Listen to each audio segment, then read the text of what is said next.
പ്രാഥമികമായി നമ്മളെല്ലാവരും ആഗ്രഹിക്കുന്നത് സുഖം വരണം എന്നുള്ളതാണ്, അല്ലേ? സുഖം വരണം എന്നുള്ളതാണ് പ്രാഥമികമായി ജീവന്റെ ആഗ്രഹം. സുഖകാംക്ഷയാണ്. ആരെങ്കിലും ദുഃഖത്തെ കാക്ഷിക്കുന്നവരുണ്ടോ? എല്ലാ ദിവസവും കഷ്ടപ്പാട് വരണേ എന്ന് ആഗ്രഹിക്കുന്നവരുണ്ടോ? ഇല്ല. എല്ലാവരും പ്രാഥമികമായി സുഖം കാക്ഷിക്കുന്നവരാണ്. ഇവിടെ നമ്മൾ മനസ്സിലാക്കണം, പ്രാഥമികമായി എന്ന വാക്ക് കൃത്യമായി മനസ്സിലാക്കണം. മനസ്സിലായില്ലേ? അതായത് തുടക്കക്കാർ എന്നുള്ള നിലയിൽ ഈ സുഖകാംക്ഷ, പ്രാഥമികമായ സുഖകാംക്ഷ എപ്പോഴും ഭൗതിക സുഖകാംക്ഷയായിരിക്കും.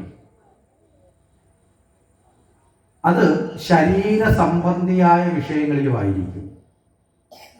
പറഞ്ഞാൽ ആശയം മനസ്സിലായോ? ഭൗതികം എന്ന് പറഞ്ഞാൽ പുറമേ കാണുന്ന നേട്ടങ്ങൾ കിട്ടണം, പൈസ കിട്ടണം, നല്ല വസ്ത്രം കിട്ടണം, നല്ല ആഭരണം കിട്ടണം, നല്ല ജോലി കിട്ടണം, നല്ല വീട് വെക്കണം. ഇതൊക്കെ ഭൗതികമാണ്. ഭൗതികം എന്ന് പറഞ്ഞാൽ എന്താ? നിലനിൽപ്പില്ലാത്തത്, നാശം ഉള്ളത്. മനസ്സിലായില്ലേ? പുറമേ ഉള്ള സ്ഥായി അല്ലാത്ത ഇതൊക്കെ ഭൗതികമാണ്. ദേഹസംബന്ധിയായ ആഗ്രഹങ്ങളാണ് നമുക്ക് സുഖം എന്ന നിലയിൽ ആദ്യം വരുന്നത്. ശരിയല്ലേ? നല്ലതുപോലെ ഭക്ഷണം കിട്ടണം, നല്ലപോലെ ഉറങ്ങണം, ഇല്ലേ? നല്ല ഫാനിൻ്റെ കീഴിൽ നിന്ന് കാറ്റ് കൊള്ളണം, നല്ല കാറിൽ സഞ്ചരിക്കണം, ബാങ്കിൽ അക്കൗണ്ടിൽ നല്ല പൈസ ഉണ്ടാവണം. എടുത്ത് ഉപയോഗിക്കുന്നോ ഇല്ലയോ എന്നൊന്നും പ്രശ്നമില്ല. ചിലരൊക്കെ ജീവിതകാലം മുഴുവൻ ഉപയോഗിക്കാൻ പറ്റാത്തത്രയും ധനം ഉണ്ടാക്കി വെച്ചിട്ട്, മനസ്സിലല്ലേ, ഇതൊന്നും ഉപയോഗിക്കാൻ പറ്റാതെ കിടന്ന് ചാവുന്നവരുണ്ട്. എന്തിനു വേണ്ടി ഉണ്ടാക്കി വെച്ചെന്ന് പോലും അറിയാൻ പറ്റില്ല. ഇതെല്ലാം ഉണ്ടാക്കി ആർത്തി എന്ന് പറയുന്ന മനുഷ്യനെ പിടികൂടിയാൽ ഒരു രക്ഷയുമില്ല. ആർത്തി ഒരു മൂർത്തിയായി തീർന്നാൽ പിന്നെ ഈശ്വരനെയും വെക്കുന്നവരായി നമ്മൾ മാറും, ഈശ്വരനെയും പറ്റിക്കുന്നവരായി മാറും. മനസ്സിലായില്ലേ? ചിലരങ്ങനെയാണ്. ഭഗവാനല്ല മൂർത്തിയാവുന്ന, മൂർത്തി ആരാവും? ആർത്തിയാവും. പിന്നെ ഭഗവാന്റെ പേരിൽ കച്ചവടം തുടങ്ങും. ഇപ്പം നമ്മളെയൊക്കെ അങ്ങനെയുള്ള ഒരുപാട് പ്രക്രിയകൾ ഇപ്പോൾ നമ്മുടെ നാടുകളിൽ നടന്നു വരുന്നുണ്ട്. ഇവിടെയൊക്കെ നമ്മുടെ അജ്ഞാനത്തെയാണ് മുതലെടുക്കുന്നതെന്ന് നമ്മൾ മനസ്സിലാക്കണം. ഇതിൽ ഒന്ന് രണ്ട് കാര്യങ്ങൾ സൂചിപ്പിക്കും. ഇപ്പം നമ്മുടെ നാടുകളിലൊക്കെ കണ്ടുകൊണ്ടിരിക്കുന്ന ഒരു പ്രതിഭാസമുണ്ട്. നമ്മളെ വീട്ടിൽ ആരെങ്കിലും മരിച്ചാൽ ഉടനെ പിതൃദോഷ പൂജ നടത്തണമെന്ന് പറയും. പറയാറില്ലേ?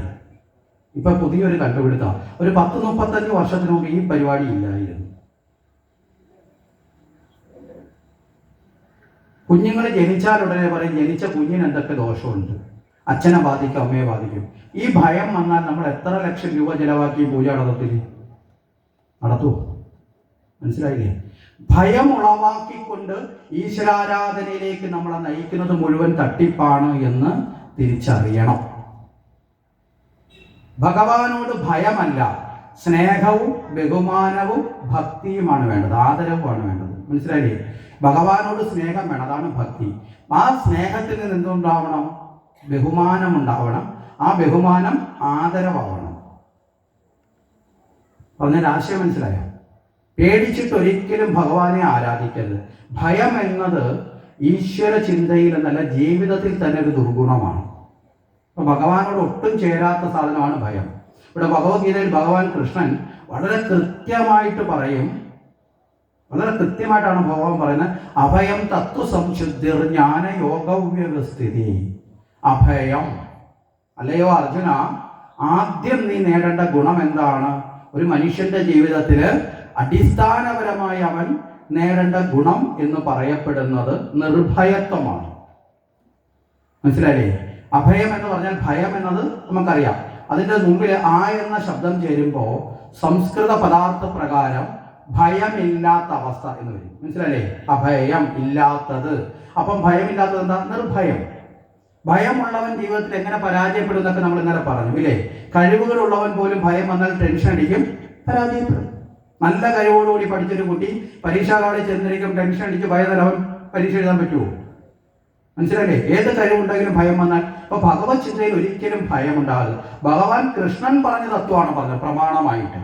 അതിൽ നമുക്ക് വിശ്വാസം ഇല്ലെങ്കിൽ പിന്നെ നമ്മുടെ ഗതി, മനസ്സിലായില്ലേ? പറഞ്ഞിട്ട് കാര്യമില്ല.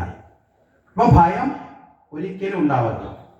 ഇപ്പൊ നമ്മുടെയൊക്കെ ആരാധനകളിൽ അത് ചെയ്തില്ല ഈ ദോഷം, ഇത് ചെയ്തില്ല ആ ദോഷം, ഇല്ലേ? ഈ ദോഷങ്ങൾ നോക്കി നടക്കരുത്. ചിലർ യജ്ഞത്തിന് പോയാൽ പോലും ആചാര്യനെ വിടത്തില്ല. വന്ന് ചോദിക്കുന്നവരുണ്ട്, അതെ എൻ്റെ നാളെ ഇന്നതാണ്, സമയദോഷമുണ്ടോ?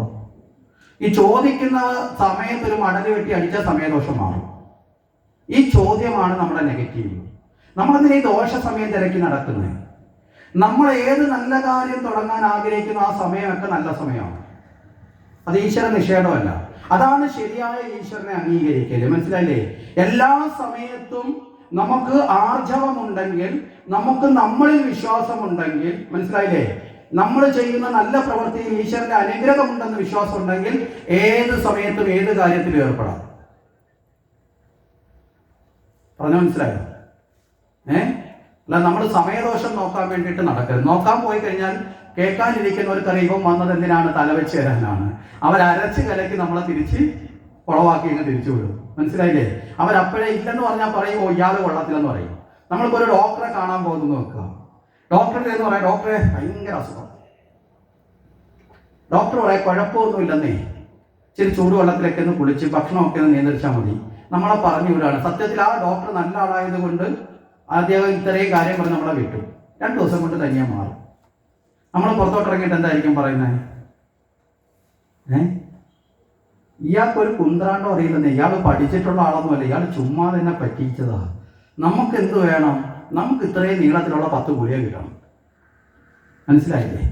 ഈ ഗുളിക കഴിച്ച് നാളെ ഏതൊക്കെ സാധനം അടിച്ചു പോകുമെന്ന് നമുക്ക് പോലും ഉറപ്പില്ല. ഉണ്ടോ? മനസ്സിലായില്ലേ? വരുന്നവർക്ക് അവരുടെ സങ്കല്പം എന്താ? അസുഖം വന്നാൽ എനിക്ക് 2 കുപ്പിക്കകത്ത് നിറയെ ടോണിക്കും മരുന്നും കിട്ടണം, പിന്നെ കുറേ ഗുളികയും കിട്ടണം. ചില ഡോക്ടർമാർ തമാശയ്ക്ക് പറയും, ഈ അവർക്ക് അസുഖത്തിന് വലിയ മരുന്നൊന്നും വേണ്ടാന്ന് പറഞ്ഞാൽ അവർക്ക് ഡോക്ടറോട് ദേഷ്യം വരും, പിന്നെ വരത്തില്ല. അതുകൊണ്ട് ചിലപ്പോൾ അവരെ പറ്റിക്കാൻ വേണ്ടി വിറ്റാമിൻ ഗുളികയൊക്കെ എഴുതി കൊടുക്കും. മനസ്സിലായില്ലേ? ചിലർ കണ്ണി ചോരയില്ലാതെ അവർക്ക് കമ്മീഷൻ കിട്ടുന്നതുകൊണ്ട് എന്ത് ചെയ്യും? ആന്റിബയോട്ടിക്കുകളൊക്കെ എഴുതി കൊടുക്കും. കാര്യം എന്താ? ഇപ്പൊ ചെറിയ രോഗം വന്നവൻ നാളെ വലിയ രോഗമായിട്ട് വീണ്ടും അവിടെ തന്നെ വരും. ഇപ്പൊ 20 രൂപയുടെ മരുന്ന് മേടിച്ചാൽ നാളെ 200 രൂപയുടെ മരുന്ന് വരും. 200 രൂപയുടെ മരുന്ന് കൊടുക്കുന്ന നാളെ 2000 രൂപയ്ക്ക് വരും. 2000 രൂപയുടെ മരുന്ന് കൊടുത്ത് വിടുന്നവൻ നാളെ 2 ലക്ഷം രൂപയുടെ മരുന്ന് വരും. മനസ്സിലായില്ലേ? അവന്റെ കയ്യിലെ കാശ് മുഴുവൻ തീരുമ്പോൾ അവൻ പിന്നെ വരാത്ത അവസ്ഥയിലേക്ക് അവനങ്ങ് പോകും. ഇതൊക്കെയാണ് നമ്മുടെ നാട്ടിൽ നടക്കുന്നൊരു വ്യവഹാരം എന്ന് പറയപ്പെടുന്നത്. അപ്പൊ ഇതുപോലെയാണ്. നമ്മൾ സമയദോഷം ഉണ്ടോ എന്ന് ചോദിക്കാൻ ചെന്നാൽ അവരുണ്ടെന്നേ പറയും. പറഞ്ഞില്ലെങ്കിൽ എന്ത് പറയും? അവർക്കൊന്നും അറിയില്ല എന്ന് നമ്മൾ അടുത്ത ആളിനടുത്ത് വയ്ക്കും. നമ്മുടെ സമയം എന്ന് പറയുന്നത് നമ്മുടെ തീരുമാനമാണ്. നമുക്ക് ഏത് കാര്യം ശരിയായ ഈശ്വര വിശ്വാസം എന്ന് പറയുന്ന ആത്മവിശ്വാസമാണ്, അല്ലേ? ആത്മവിശ്വാസം ഇല്ലാത്ത ആരെങ്കിലും ഇന്നുവരെ ലോകത്ത് വിജയിച്ചിട്ടുണ്ടോ? ഉണ്ടോ? നിങ്ങളൊന്ന് ആലോചിച്ച് നോക്കിയാൽ ആത്മവിശ്വാസമാണ്. ചിലപ്പോൾ ഒരു ഭർത്താവിനെ ആശ്രയിച്ച് ജീവിക്കുന്ന ഒരു സാധാരണ സ്ത്രീ, എല്ലാ കാര്യത്തിലും ഭർത്താവ് തന്നെ നോക്കിക്കൊള്ളുന്നൊക്കെ വിശ്വസിച്ചു, അദ്ദേഹം മരണപ്പെട്ടു എന്നൊക്കെ ഏതെങ്കിലും ചെറുപ്പകാലത്തല്ല, അവർ പിന്നീട് സ്വന്തം കാര്യം ജീവിക്കാൻ പഠിക്കുന്നില്ലേ? ഇല്ലേ? മനസ്സിലായില്ലേ? ആ ഭർത്താവിനെ ആശ്രയിച്ച് ജീവിച്ചതിനേക്കാൾ ഐശ്വര്യത്തിൽ അവർ ജീവിക്കുക. എവിടെ നിന്നാണ് അവർക്ക് ആ കരുത്ത് വന്നത്? ഗുരുവായൂരപ്പനോ ശിവനോ വല്ലതും കൊണ്ടുകൊടുത്തിട്ടാണോ? അവനവന്റെ ഉള്ളിൽ എനിക്ക് ജീവിച്ചേ പറ്റൂ എന്നുള്ള ഒരു ബോധം വന്നപ്പോൾ അവർക്ക് ആത്മവിശ്വാസം വന്നു. ശരിയല്ലേ? പറഞ്ഞു മനസ്സിലായോ? ശരിയായ ഈശ്വര വിശ്വാസം അവനവനിലുള്ള ആത്മവിശ്വാസമാണ്. ഈ ആത്മവിശ്വാസത്തോടെ നിൽക്കുമ്പോൾ നമുക്ക് പ്രാർത്ഥിക്കാം, ഭഗവാനെ ഞാൻ ഈ ചെയ്യുന്ന ഈ കാര്യത്തിന് എന്ത് ചെയ്യണം? അങ്ങയുടെ അനുഗ്രഹം ഉണ്ടാവണം. അതാണ് ഈശ്വര വിശ്വാസം. ചെയ്യേണ്ടത് ചെയ്തുകൊണ്ട് ഭജിക്കണം. അല്ലാതെ ആരെങ്കിലും കുറിച്ച് തരുന്ന സമയവും കാലവും നോക്കി നമ്മൾ കാര്യങ്ങൾ ചെയ്യരുത്. അപ്പൊ പറയും ഇതൊക്കെ പറയാൻ എളുപ്പമാണ്. മനസ്സിലായില്ലേ? പറയുന്ന ആളിനെ ഇതൊന്നും ബാധിക്കത്തില്ല, അതുകൊണ്ട് പറയുന്ന ആളൊക്കെ ചിലപ്പോൾ നാളെ നിങ്ങളെ ഉപദേശിക്കാൻ ആളുണ്ടാവും. ഒരിക്കലും ഒരു യജ്ഞസ്ഥലത്ത് ചെന്നപ്പോൾ ഒരു അമ്മ വളരെ വിഷമത്തോടെ വന്ന് പറഞ്ഞു, അമ്മയുടെ മോൻ ഒരു 22 വയസ്സിൽ ഒരു ആക്സിഡന്റിൽ മരണപ്പെട്ടു. മരണപ്പെട്ട സമയത്ത് ആ മകന്റെ എന്തോ ആത്മാവിന് സദ്ഗതി കിട്ടിയിട്ടില്ല, ദോഷമുണ്ടെന്നൊക്കെ പറഞ്ഞ് ആ അമ്മ പോയി ഒരു ഗുരുക്കിപ്പെട്ടു. മനസ്സിലായില്ലേ? ആ അമ്മയോട് പറഞ്ഞു 90,000 രൂപയുടെ പൂജ നടത്തണം. ആദ്യമേ പൂജയല്ല പറയുന്നത്, 90,000 എന്നാണ് പറയുന്നത്. ആ പാവപ്പെട്ട അമ്മ ഒരു അംഗൻവാടി ടീച്ചറാണ്. അവരെവിടെ നിന്നൊക്കെയോ കടം മേടിച്ച് കയ്യിലൊക്കെ ഉണ്ടായിരുന്നതും വിറ്റ് പറക്കി. മകൻ ആക്സിഡന്റ് വന്ന് ഹോസ്പിറ്റലിൽ കിടന്നപ്പോൾ കുറേ പൈസ ചിലവായി. പിന്നെ ഏതെങ്കിലും മകന്റെ ആത്മാവിന് സദ്ഗതി കിട്ടാതെ അലയുന്നെന്ന് പറഞ്ഞാൽ ഏതെങ്കിലും അമ്മമാർ സഹിക്കുവോ? അതാണ് അമ്മമാരുടെ ഒരു മാനസികാവസ്ഥ. ആ പാവപ്പെട്ട അമ്മ പൈസയൊക്കെ ഒപ്പിച്ച് 90,000 രൂപയുടെ പൂജ നടത്തി. 1 വർഷം കഴിഞ്ഞപ്പോൾ വീണ്ടും ഇതേ ആള് തന്നെ അമ്മയോട് പറഞ്ഞു, ആ പൂജ കൊണ്ട് മാത്രമല്ല, ആ പൂജ കൊണ്ട് പൂർണ്ണമായി ഒന്നും കിട്ടിയിട്ടില്ല, ഏതാണ്ട് തിരുവനന്തപുരത്ത് വരെ പോകേണ്ട ആള് ആറ്റിങ്ങ വരെ എത്തിയിട്ടുള്ളൂ, ഇനി എന്ത് ചെയ്യണം? ഒന്നുകൂടെ ഒരു ആട്ടോ വിളിച്ച് വിട്ടാലേ പോകത്തുള്ളൂ. ഒന്ന് ആലോചിച്ചു നോക്കെ. ഇത് ഞാൻ തമാശയ്ക്ക് പറഞ്ഞാണ് ആട്ടോ വിളിച്ച് വിടുന്ന ആറ്റിക്കൽ എന്നൊക്കെ പറഞ്ഞത്. അങ്ങ് പൂർണ്ണമായിട്ടും മോക്ഷം കിട്ടിയിട്ടില്ല, സദ്ഗതി കിട്ടിയിട്ടില്ല. അതുകൊണ്ട് എന്ത് ചെയ്യണം? ആ ഒരു 50,000 രൂപയുടെ പൂജയും കൂടെ നടത്തണം. ഈ സമയത്താണ് കഷ്ടകാലത്തിന് അവിടെ യജ്ഞത്തിന് ഞാനും ചെല്ലുന്നത്. ഈ അമ്മ വന്ന് ഇതിനെക്കുറിച്ച് പറഞ്ഞു. എന്താ വെച്ചാൽ ഭാഗവതത്തിൽ ഇതിനെക്കുറിച്ചൊരു ഭാഗമുണ്ട്, മനസ്സിലായില്ലേ? വിദ്യാധര തത്വം പറയുമ്പോൾ ഭാഗവത്തിലൊരു ഭാഗമുണ്ട്. അത് വിശദീകരിച്ച് പറഞ്ഞത് കേട്ടപ്പോഴാണ് അമ്മയ്ക്ക് ചോദിക്കാൻ തോന്നിയത്. അങ്ങനെ ചോദിച്ചതാണ്. അപ്പോൾ ഞാൻ അമ്മയോട് പറഞ്ഞു, അമ്മേ, ഭാഗവത്തിൽ ആ ഭാഗം ഞാൻ വിശദമായി ചർച്ച ചെയ്തതാണ്. ആ ഭാഗവതത്തിന്റെ ശാസ്ത്രവിധം അല്ലേ, ശാസ്ത്രമാണല്ലോ ഭാഗവതം, ഭഗവാന്റെ സ്വരൂപമാണ് ഭാഗവതം. അതൻ പ്രകാരമാണെങ്കിൽ ഏതൊരാത്മാവും ശരീരത്ത് നിന്ന് വേറിട്ടാൽ, നിങ്ങളുടേതായിക്കോട്ടെ, എൻ്റേതായിക്കോട്ടെ, ഒരു ഉറുമ്പിൻ്റെതായിക്കൊള്ളട്ടെ, പല്ലിയുടേതായിക്കൊള്ളട്ടെ, ഒരു പാമ്പിൻ്റെതായിക്കോട്ടെ, ആനയുടേതായിക്കൊള്ളട്ടെ, അത് വേറിട്ടാൽ അതെല്ലാം ആത്മാവല്ലേ അല്ലേ? ശരീരത്തിനല്ലേ വ്യത്യാസമുള്ളൂ? ഉറുമ്പിന്റെ ആത്മാവിന് ഉറുമ്പിന്റെ രൂപം, ആനയുടെ ആത്മാവിന് ആനയുടെ രൂപം ഉണ്ടോ? ഇല്ല, എല്ലാം ഒരുപോലെയാണ്. ഇപ്പൊ ഈ ബൾബിൽ വരുന്ന വൈദ്യുതിയും ഈ മൈക്കിൽ പ്രവഹിക്കുന്ന വൈദ്യുതിയും ഫാനിൽ പ്രവഹിക്കുന്ന വൈദ്യുതിക്കും വ്യത്യാസമുണ്ടോ? അത് അനുഭവപ്പെടുന്നതിലല്ലേ വ്യത്യാസമുള്ളൂ അല്ലേ? ഫാനിൽ കാറ്റായിട്ട് മാറി, ബൾബിൽ പ്രകാശമായി മാറി, മൈക്കിൽ സൗണ്ടായിട്ട് മാറി, തേപ്പൂട്ടിയിലാണെങ്കിൽ അത് ചൂടായിട്ട് മാറും അല്ലേ? അതുപോലെ ആത്മാവെല്ലാം ഒരുപോലെയാണ്. അത് പ്രവഹിക്കുന്ന ഉപകരണത്തിനനുസരിച്ച് മനുഷ്യന്റെ രൂപവും, പന്നിയുടെ രൂപവും, കുറുമ്പിന്റെ രൂപവും, പാറ്റയുടെ രൂപവും ഒക്കെയാണ്. ആ ആത്മാവ് ശരീരം വേറിട്ടാൽ അത് ചെയ്ത കർമ്മഫലം അനുസരിച്ച് മറ്റൊരു ശരീരം സ്വീകരിക്കും. മനസ്സിലാവുന്നുണ്ടോ? മറ്റൊരു ശരീരം സ്വീകരിക്കും. ഇനി അതല്ല എങ്കിൽ അതിന് സദ്ഗതി കിട്ടിയിട്ടുണ്ടെങ്കിൽ അത് ഈശ്വരപാദത്തിൽ ലയിക്കും. മനസ്സിലാവുന്നുണ്ടോ? ഈ 2 ഗതിയേ അതിനുള്ളൂ, മൂന്നാമതൊരു ഗതി ഇല്ല. ബാക്കിയൊക്കെ നമ്മൾ ചമച്ചതാണ്. ഒന്നെങ്കിൽ അതനുസരിച്ച് മറ്റൊരു ശരീരത്തെ സ്വീകരിക്കും, ഇല്ലെന്നുണ്ടെങ്കിൽ അതെന്ത് ചെയ്യും? ഭഗവത് പാദത്തിൽ ചേരും. അപ്പൊ പിന്നെ ആ ആത്മാവിന് എന്തെങ്കിലും എവിടെങ്കിലും കിടന്ന് അലച്ചിലുണ്ടോ? ഇതാണ് ശാസ്ത്രത്തിന്റെ ഉയർന്ന തലം. ഇനി മരിച്ചവരെ കുറിച്ചോർത്ത് ദുഃഖിക്കുന്നത് തന്നെ തെറ്റാണ്. എന്താ കാരണം? ശ്രീകൃഷ്ണ ഭഗവാൻ വളരെ കൃത്യമായി അർജുനനോട് പറയാം. അർജുനൻ പറയുന്നുണ്ട്, ഇവരെയൊക്കെ യുദ്ധം ചെയ്ത് ഞാൻ കൊല്ലുമ്പോൾ ഇതിന്റെ ദോഷം എനിക്ക് വരില്ലേ? ചോദിക്കുന്നില്ലേ? എന്റെ ബന്ധുക്കളുണ്ട്, മിത്രങ്ങളുണ്ട്, ഗുരുക്കളുണ്ട്. എന്താണ് അവിടെ ഭഗവാൻ പറഞ്ഞു കൊടുക്കുന്ന? അർജുന, നീ ഒരു വെടിയെ പോലെ സംസാരിക്കരുത്. എന്താ കാരണം? ആ മരിച്ചിരിക്കുന്നവരെ കുറിച്ചോർത്ത് ദുഃഖിക്കുന്നതും ജീവിച്ചിരിക്കുന്നവരെ കുറിച്ചോർത്ത് മരിക്കില്ല എന്ന് വിചാരിക്കുന്നതും തെറ്റാണ്. മനസ്സിലല്ലേ? അവിടെയാണ് വളരെ കൃത്യമായി ഭഗവാൻ പറയും, ഗതാസൂൻ അഗതാസൂൻ ഞാന് ശോചന്തി പണ്ഡിത. ഗതാസൂൻ അഗതാസൂൻ, 2 തരക്കാരെ ഈ പ്രപഞ്ചത്തിലുള്ളൂ. ആരൊക്കെയാ? 2 തരക്കാര്? ഒന്ന് പോയവര്, ബാക്കിയുള്ളതെല്ലാം പോവാനുള്ളവര്. മനസ്സിലായില്ലേ? പോയവരാണെന്ന് വെച്ചാൽ നമ്മുടെ അപ്പൂപ്പന്മാരൊക്കെ വന്നു, അവരൊക്കെ പോയി അല്ലേ? അവരൊക്കെ പോയി. ബാക്കി ഇനിയുള്ള നമ്മളെല്ലാവരും എന്തിനുള്ളവരാ? നമ്മളൊക്കെ ടിക്കറ്റ് ബുക്ക് ചെയ്തിരിക്കുന്നവരാ. നമ്മുടെ വണ്ടി എപ്പോൾ വരും എന്നുള്ള വ്യത്യാസമേ ഉള്ളൂ. ചില വണ്ടി നേരത്തെ വരുമ്പോൾ ഈ ഇരിക്കുന്ന കൂട്ടത്തിൽ ഈ റെയിൽവേ പ്ലാറ്റ്ഫോമിൽ ഒരു 500 പേര് ഇരിക്കുന്നത്, വരുന്ന എല്ലാവരും ആദ്യത്തെ ട്രെയിൻ തന്നെ 500 പേരും കയറുമോ? മനസ്സിലായില്ലേ? അവരവരുടെ എടുത്ത ടിക്കറ്റ് അനുസരിച്ച് ആദ്യത്തെ വണ്ടി വരുമ്പോൾ ആ വണ്ടിയിൽ കയറേണ്ടവർ അവിടെ കയറും, ബാക്കിയുള്ളവർ വീണ്ടും ഓടി ഇരിക്കും. അവന്റെ വണ്ടി വരുമ്പോൾ അവൻ കയറും. ചിലരുടെ വണ്ടി ഒരു 8 മണിക്കൂർ ലേറ്റ് ആണെങ്കിൽ അവൻ 8 മണിക്കൂർ ഓടി ഇരിക്കണം. അതാണ്ട് ചിലർ 90 വയസ്സ് വരെ ഇരിക്കും, ചിലർ 60 വയസ്സ് വരുമ്പോൾ ഇരിക്കും, ചിലർ 40 വയസ്സ് വരെ ഇരിക്കും. മനസ്സിലല്ലേ? ചിലർ പ്ലാറ്റ്ഫോമിൽ വന്ന് കാല് കുത്തുമ്പോൾ തന്നെ വണ്ടി വന്ന് കയറിയാൽ പോകും. മനസ്സിലായില്ലേ? ജനിച്ച് വീണുടനെ ഭഗവാൻ കൃഷ്ണന്റെ സഹോദരങ്ങൾ അല്ലേ, അവർ പ്ലാറ്റ്ഫോമിൽ കാല് കുത്തിയതേ ഉള്ളൂ. അപ്പോഴേ വിളിച്ചു പറഞ്ഞത്, വണ്ടി വന്നു, ലാൻഡ് ചെയ്തിട്ടുണ്ട്, വണ്ടി പുറപ്പെടാണ്. ഓടിച്ചെന്ന് ചാടി കയറി അപ്പോഴേ വണ്ടി പോയി. ഗതാസൂൻ അഗതാസൂൻ, പോയവരും പോകാനുള്ളവരും. ഇനി ഒരു കുഞ്ഞ് പുതിയതായി ജനിച്ചാൽ അവൻ ഏത് ലിസ്റ്റിൽപ്പെടും?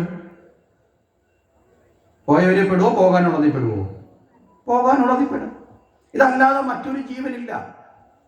അപ്പൊ അതിനെക്കുറിച്ച് ഓർത്ത് ദുഃഖിക്കുന്നവൻ നാനിൽ ശോചന്തി പണ്ഡിത, ദുഃഖിക്കുന്നവൻ അജ്ഞാനിയാണ്. പണ്ഡിതന്മാർ ദുഃഖിക്കാറില്ല. നമ്മുടെ ജീവിതകാലം മുഴുവൻ അജ്ഞാനിയായി ജീവിക്കണോ, ജ്ഞാനിയായിട്ട് ജീവിക്കണോ? ജ്ഞാനികളാവണം. ഇപ്പൊ അജ്ഞാനം ഉണ്ടാവാം, നിങ്ങൾക്കും എനിക്കും ഒക്കെ ഉണ്ടാവാം. കുറേശ്ശെ നമ്മൾ അതിനെ കടന്ന് അല്ലേ നമ്മൾ അതിലേക്ക് പോകണം. അപ്പൊ ഈ കാര്യങ്ങളൊക്കെ അമ്മയോട് പറഞ്ഞു. അത് പറഞ്ഞ ശേഷം അമ്മയ്ക്ക് സന്തോഷം. അമ്മ പറഞ്ഞു ശരി എങ്ങനെയാണെന്നൊക്കെ പറഞ്ഞു പോയി. ഇത് കഴിഞ്ഞ് യജ്ഞമൊക്കെ കഴിഞ്ഞ് പോയതിനു ശേഷം അമ്മ അവിടെ യജ്ഞപ്രസാദത്തിൽ ഫോൺ നമ്പറൊക്കെ കിട്ടിയത് കൊണ്ട് ഒരാഴ്ച കഴിഞ്ഞപ്പോൾ അമ്മ വിളിച്ചു. ഞാൻ ചോദിച്ചു എന്താ അമ്മ കാര്യം? അത് ഇങ്ങനെയാണ് പരിചയപ്പെടുത്തി കാര്യങ്ങളൊക്കെ പറഞ്ഞു. അവിടെ നിന്ന് സംസാരിച്ചുകൊണ്ട് പേരൊക്കെ അറിയാവുന്നതുകൊണ്ട് അമ്മ കാര്യങ്ങളൊക്കെ പറഞ്ഞു. മോനെ ഞാൻ ഇന്നലെ പൂജ നടത്തി കേട്ടോ, വിഷമമൊന്നും വിചാരിക്കില്ലേ. ഞാൻ പറഞ്ഞു എനിക്കെന്താ വിഷമം? അമ്മയുടെ കയ്യിൽ 50,000 രൂപ പോയതിൽ എനിക്കെന്താ വിഷമം? ഞാൻ പൂജ നടത്താൻ അമ്മയോട് പറഞ്ഞിട്ടുമില്ല. മനസ്സിലായില്ലേ? അമ്മ അവിടെ നടത്തണ്ട, 40,000 രൂപ എന്നാൽ ഇവിടെ നടത്താമെന്ന് ഞാൻ പറഞ്ഞിട്ടുമില്ല. കാരണം എന്താ? ചെയ്യുന്നത് തെറ്റാണ് എന്ന ബോധമുണ്ടെങ്കിൽ, മനസ്സിലായില്ലേ, ഒരു തരത്തിലും അങ്ങനെയുള്ള കാര്യം ചെയ്യാൻ താല്പര്യമില്ല. ഭഗവാന്റെ പേരിൽ ഒരാളെയും നമ്മൾ ചതിയിൽ എടുത്തിട്ടില്ല, താല്പര്യമില്ല. ഞാൻ പറഞ്ഞു അമ്മയുടെ പൈസ പോയിട്ടുണ്ടെങ്കിൽ അല്ല മോനെ, ഞാനേ പിന്നീട് മറ്റേ ആളെ കണ്ടപ്പോൾ അയാൾ പറഞ്ഞു അതെ ആചാര്യന്മാർ വന്ന് പ്രസംഗിച്ചിട്ടങ്ങ് പോകും, അവർക്കല്ല ദോഷം, നിങ്ങളുടെ മോനാ കുഴപ്പം. മനസ്സിലായില്ലേ?